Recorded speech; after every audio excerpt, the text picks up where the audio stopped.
Pinaikot-ikot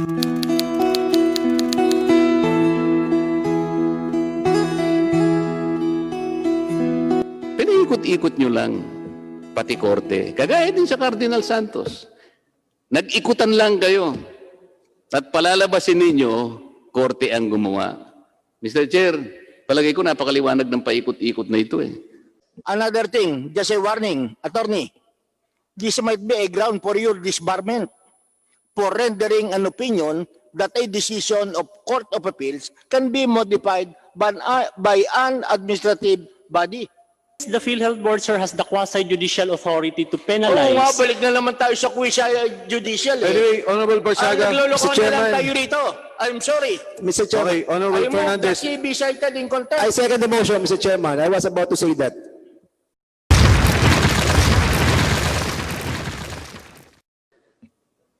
Attorney Pukalyan o Attorney Mangawang o kung sino man ang attorney sa inyo, alam niyo itong Corporate Order Number 2018-0039. O, tinginan na naman kayo eh. Ito, ang sinabi niya rito, the policy under PBR, yung sinasabi ko kanina na 2334, ito yung pagpapalit ng parusa, kahit na file ng executory, merong sinasabi may exceptions. Alam mo ang isa sa exception, Attorney Pukalyan, Attorney Mangawang, etc., etc.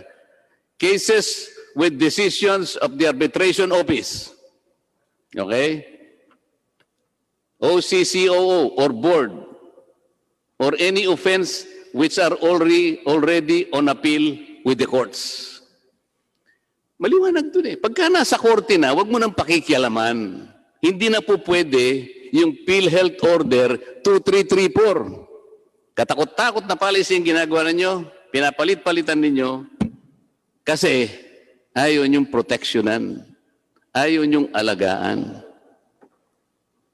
Paano ang pagtitiwala ng mamamayan sa inyo? Fiduciary responsibility, Mr. Chair. Kayo na mismong nagtakda nito eh. Kaya ang tanong ko kanina kung pwede lang sagutin bago ako matapos.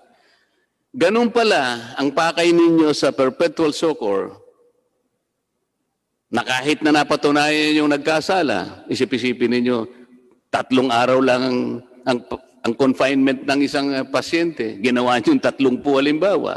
At siyempre, malaki ang kikitain niya, di ba? Pinagmamali niya yung mga entries. Falsification. Ayaw nyo naman pala siyang suspindihin. Pinaikot-ikot pa ninyo pati Court of Appeals, babalik din pala kayo doon eh.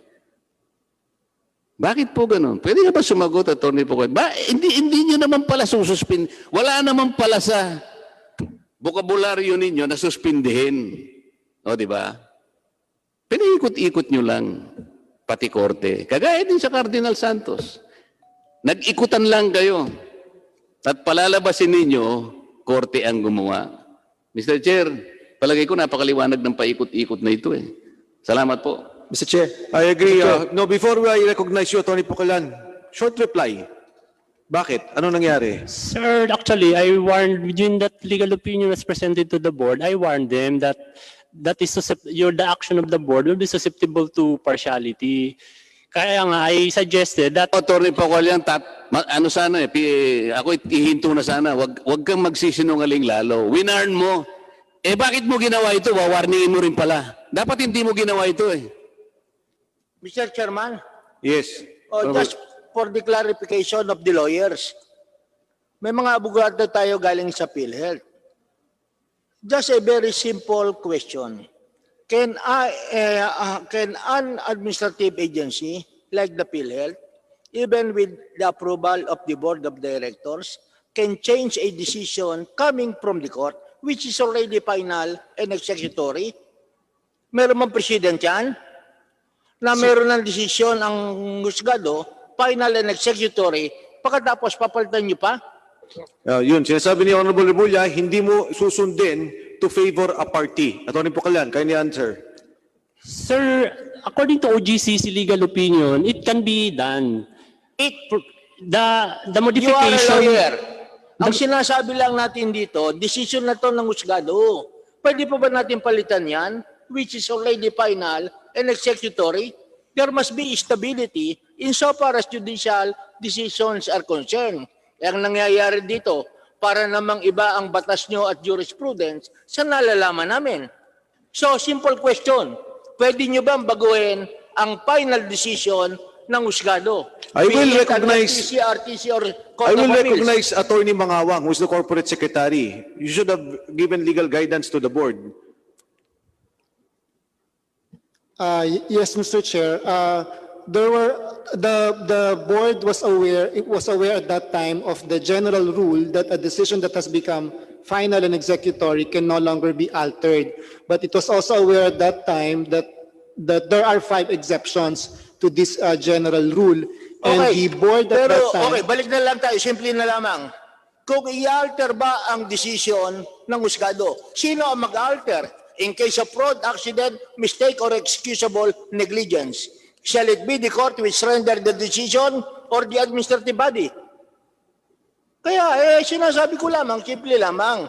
Kasi may mga nanonood sa ating abogado o nakikinig. O yung mga future lawyers natin, pagkatapos maririnig nila mula sa abogado ng Philhealth, may final decision na ang husgado, pwede nyo pang palitan. Sino ang mga member of board? Member ng board of directors at the time? Attorney Mangawang? The members of the board at that time, Mr. Chair, Sino ang mga members ng board? Sino yung present? Are you asking who was present during the meeting, Congressman Barsaga? Ng modification or amendment or the change of the court Ang of unang Appeals tanong ko decision? dito, at Honorable Barsaga, all members of the board were present nung ginawa to? Hindi, di ba? sir, at that time, there were 16 board members. Present. One was absent, sir. Okay, so go ahead. Only 15 were present and all 15 signed the resolution. Sino nga yung 15? Our chairperson, Secretary Duque, acting PCO, Dr. Ferrer, CSC Commissioner Valderosa Jr., DSWD Secretary Bautista, the alternate of DILG Secretary Anyo, Secretary Bello, SSS President Attorney Dook, the alternate of Secretary of the Finance, the NAPSI Vice Chairperson, Mr. Alerosa, OFW Sector Representative, Dr. De La Serna. Secretary of the board, did you ever tell them or advise them, sir, huwag niyong pipirmahan yan, delikado po tayo. Did you do that? Did you do that? Sir, we presented to the board Hindi ko sinabi kung pinresent mo. Pinresent mo talaga yan. Sinasabi ko lang, did you ever advise them? Kahit na halimbawa personal, sir, pag-aralan muna nating mabuti. Did you do that? Kasi sabi ni Atty. Pocallan, o di ginawa niya ito, ano? Pero winarningan ko po sila eh. Kinusyon ko. Ganito ang ginawa mo, Atty. Pocallan. Para kang nagluto ng isang pagkain. Niluto mo, tapos binigay mo, sir, kung huwag niyo pong kakainin yan, malalason tayo. Ba't mo niluto in the first place? Ganito lang yan eh. Alam mo, kahit na yung mamamayan natin, kung nakikinig sa atin, maintindihan niya na pinaglululoko mo kami. Attorney Mangawang, abogado ka naman, ikaw ang corporate secretary, hindi ba? Ang tinatanong ko lang naman, siyempre may kakilala ka naman sa mga board. Yung mga board natin, hindi naman sa dami ng ginagawa nila, siyempre kung ano yung inihain mo, niluto niya eh. Niluto niya. O ikaw naman, dala-dala mo. May mga pinggan ka na, pakakainin mo na. Sinabi mo, boss, wag mo munang kakainin yan, delikado po tayo. Bakit? Ang nagluto po si Atty. Pocallan, hindi naman po talaga kusinero yan. Eh. Baka po kung anong pinaglalagay niyan. Ang totoo naman kung anong pinaglalagay na rekado dito eh. Mali-mali eh. Paano po natin? Ayoko na po. Mr. Chairman, Mr. Chair. Yes. Tatanungin ko lang si Atty. Pocallan, no? Alam mo, bugbog ka na talaga dito at kung talagang ikaw ang gumawa nito, mananagot ka talaga sa batas. Now, ang tanong ko sa iyo, ginawa mo ba to on your own volition or somebody ordered you to do this? Kasi, alam mo, kanina ka pa namin tinatanong ni DS Marcoleta, no? Talagang sa iyo pumopokus na ikaw lang ang gumawa ng kasalanan. Kitang-kita namin dito sa lahat na ikaw talaga ang gumawa at ikaw ang nag-offer sa board. Now, ikaw ba talaga ang gumawa o may nag-utos sa iyo na gawin ito? Attorney Pukulan, let me just remind you that you are under oath. At lahat po na sinasabi niyo dito, we will use in a committee report. So, pwede ho kung magsasalita na kayo dito. This is your chance, another thing, Attorney Mr. Polyan. Chairman. This is your chance. Another thing, just a warning, attorney. This might be a ground for your disbarment for rendering an opinion that a decision of Court of Appeals can be modified by an administrative body. Sige, Attorney Polyan, maaari mo ba sagutin ang katanungan? Again, sir, I stand by that opinion. No? May nag-utos ba sa iyo o wala? Yun lang ang sasagutin mo. May nag-utos ba sa iyo o wala? Yes or no? The board, sir, May nag-utos ba sa iyo o wala? Yes or no lang? wala naman po, sir. So wala nag-utos. Opo. So lahat ng responsibilidad ay inaako mo. I stand by, sir, by that opinion because that was also affirmed by the OGCC. Then, although I warned the board that there will be a possible Remember, perception Attorney Pukulan, you are under oath. Just one You are final under question. oath. Attorney Barsaga. Congressman Barsaga, I'm sorry. Right now, do you think that you can change or modify the decision of the Court of Appeals, which is already final and executory? Attorney Based, Pukulan. sir, on the exception, sir, What exceptions? there's an exception on the substantive No, to pag subserve sinabi the natin substantive exceptions, justice. ang mag-change will be the court which render the decision, but not another agency. Yung ba sinasabi mong exceptions, Philhealth ang magde-determine kung pwedeng palitan o hindi? Sir, because under RA 7875, Hindi nga, tinatanong ko na lamang, yung sinasabi mong exceptions na pwedeng palitan o i-modify ang decision ng Court of Appeals. Ang magmo-modify ba o magpapalit ay ang board ng Philhealth o opisyalis ng Philhealth. yes, Is sir, because the that quasi-judicial power is vested in the Hindi nga, Philhealth pag board. sinabi natin judicial powers, does Philhealth have judicial powers? Quasi-judicial power, sir. Oh, ang judicial power, ako penalize, tatanungin mo, very clear sa Constitution. Judicial power shall be vested in the Supreme Court of the Philippines. Executive, sa Executive Department, legislation sa amin. Kaya ang tinatanong ko sa iyo, as a lawyer, right now, sinasabi mo ba sa amin, kayong mga congressman, dapat nyong malaman na ang decision ng Korte Suprema, ang decision ng Court of Appeals, kahit na final and executory, pwede naming palitan sa PhilHealth. Is that what you are saying right now? Since the PhilHealth board, sir, has the quasi-judicial authority to Oo penalize. nga, balik na naman tayo sa quiz judicial. Anyway, Honorable Barsaga, Naglolokohan Mr. na lang Chairman. tayo rito. I'm sorry. Mr. Chairman, Okay, Honorable I move that Fernandez. he be cited in I contempt. second the motion, Mr. Chairman. I was about to say that. Mr. Chairman, Session suspended. Hearing resumed. Honorable Barsaga. Yes, I would like to make this motion.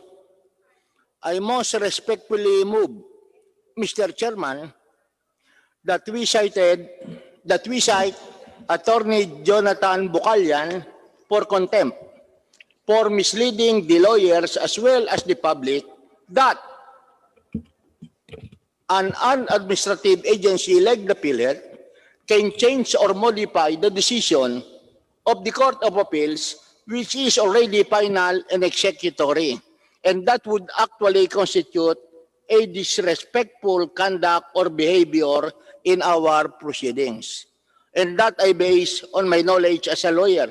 And I think most lawyers, if not all, would agree with me that there must be finality insofar as judicial decisions are concerned. There is a This is motion. a very dangerous precedent. Even if there is already a decision coming from the Supreme Court, based on this precedent, they can modify and change the decision of the Supreme Court, all the final and executory. I second There the is motion. a Okay. motion duly seconded. Second the motion, Mr. Chairman. Are there any objections from Zoom? Are there any objections? There being none, motion is carried. My next question, in a declaration of contempt, sa ating pong pagdeklara ng contempt, ano pong parusa ang ipapataw, Honorable Barsaga?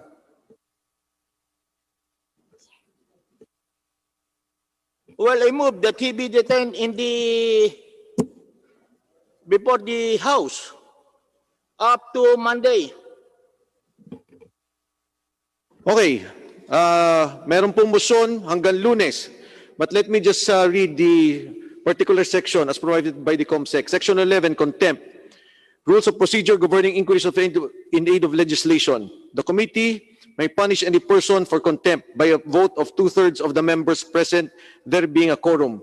The following shall be grounds for citing any person in contempt: refusal without legal excuse to obey summons, refusal to be sworn or placed under affirmation, refusal to answer any relevant inquiry, refusal to produce any books, papers, documents, or records that are relevant to the inquiry and are in the possession of the concerned person, acting in a disrespectful manner towards any member of the committee, or any misbehavior in the presence of the committee, or undue interference in the conduct of proceedings. Contempt of the committee shall be deemed contempt of the House.